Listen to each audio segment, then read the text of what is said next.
You may know someone that doesn't really talk to their family anymore now that they're an adult. Heck, you may not talk to your family anymore now that you're an adult. It's a common misconception that people go no contact with their family because they're cold or selfish, but that's not usually the case. And while sometimes families simply grow apart just like friends do, there's usually underlying reasons for that too. More often than not, this all happens because a person has had to choose their peace over a connection that keeps hurting them. It's a deliberate and very difficult decision to not talk to your family anymore, and contrary to popular belief, it's usually not retaliation.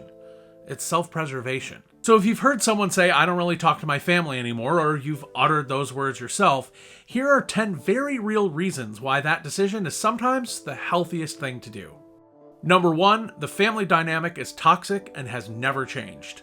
Some families just run on drama, guilt, judgment, control, and for a lot of people, that never changes no matter how old they get or how hard they try. Studies have shown that around 29% of Americans are estranged from at least one immediate family member because that family member has proven to be toxic. That kind of energy chips away at your confidence, self-worth, and even your sanity. A child's first bully is often a parent, and that parent's continued judgment, scrutiny, and criticism, even into adulthood, continues to cause damage. Estrangement is painful, but sometimes it's necessary.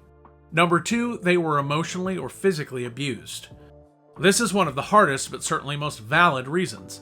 If someone grew up with abuse, whether it was emotional manipulation, intimidation, physical violence, or just being constantly made to feel unsafe, cutting contact is often about survival, especially when the abusers refuse to own up to what happened. Even being exposed to abuse as a child is a form of abuse that many people don't talk about, and so many kids experience this while growing up. Once these kids become adults, they are no longer able to ignore what went on during their childhood, and when nobody is willing to work with them to heal the family, often the only way to break the cycle is to walk away completely.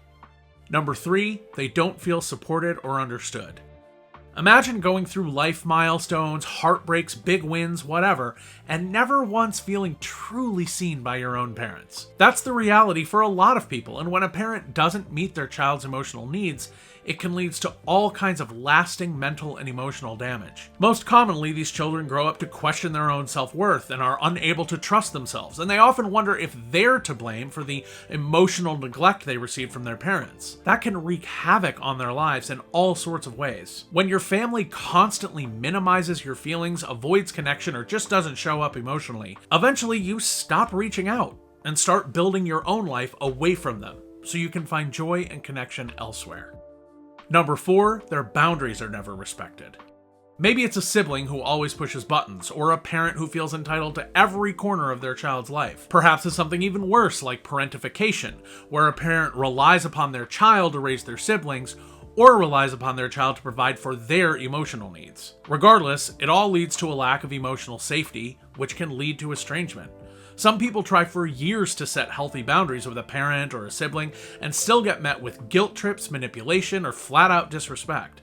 Eventually, you just stop trying. You protect your peace, step back, and stop talking to the people who've shown, time and again, they have no respect for your needs. Number 5, their values and beliefs clash too deeply.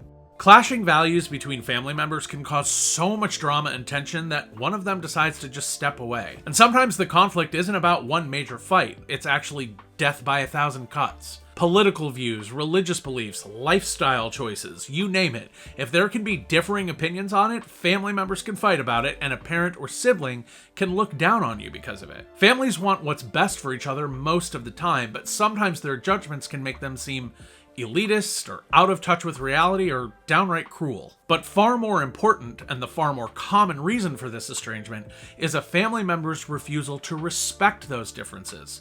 You don't have to like who each other are, but if you can't be tolerant and respectful, you leave your family member no choice but to bail.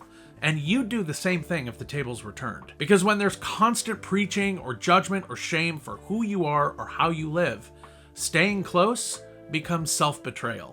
Number 6, addiction or mental illness runs in the family.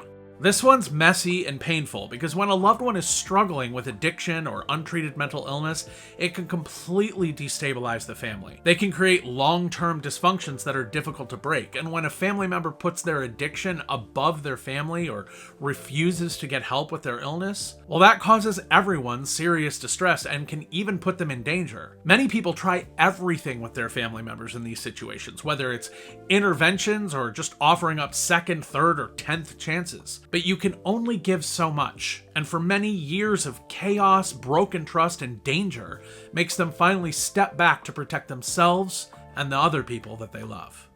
Number 7, there's unresolved trauma or ongoing family conflict. Family trauma often comes from unresolved conflicts that occur when we're young, and as adults, we now want to try to fix them. So you try to talk about what happened and how it hurt you, but your family either denies it, deflects, or blames you. They will say you're being too sensitive, that you're making a big deal out of nothing, and that you're trying to force them to change the past. But if no one's willing to face the trauma or conflicts, nothing gets repaired. Reconciliation and forgiveness require owning up.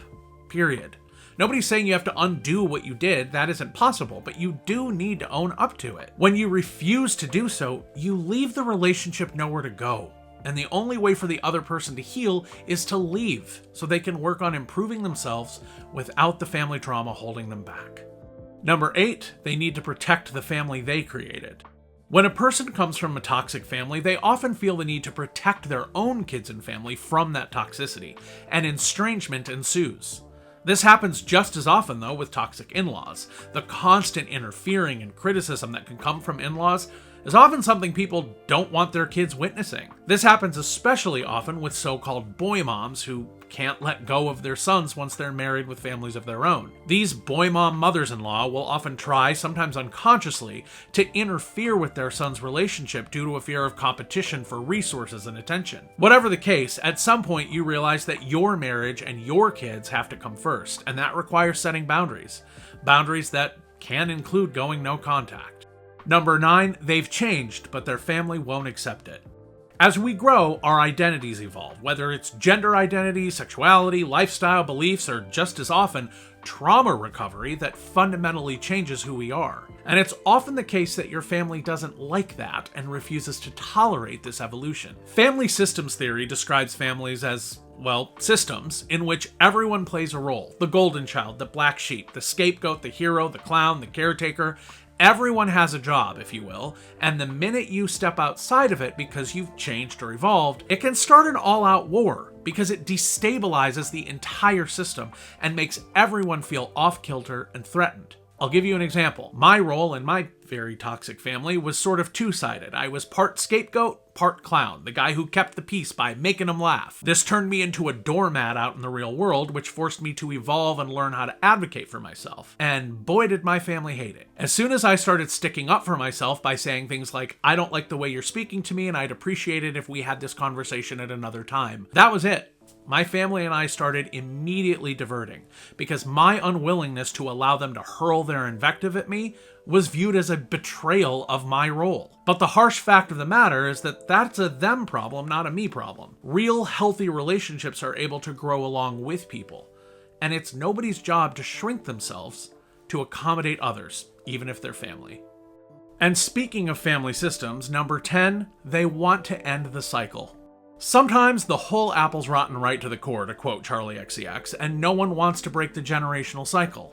So one person finally has to take it upon themselves to do just that in the only way they can, by standing up and saying, I'm done. It might seem cold to outsiders, but they are simply refusing to keep taking part in the dysfunction they've always known. People on the outside often can't see the chaos that exists in a toxic family, and it's easy to judge the situation. But as heavy and difficult as it is to become estranged from family, the more reasonable assumption is that they're not being selfish or dramatic. They're simply breaking a cycle nobody else was willing to fix. So when someone says, I don't really talk to my family anymore, there's usually a story.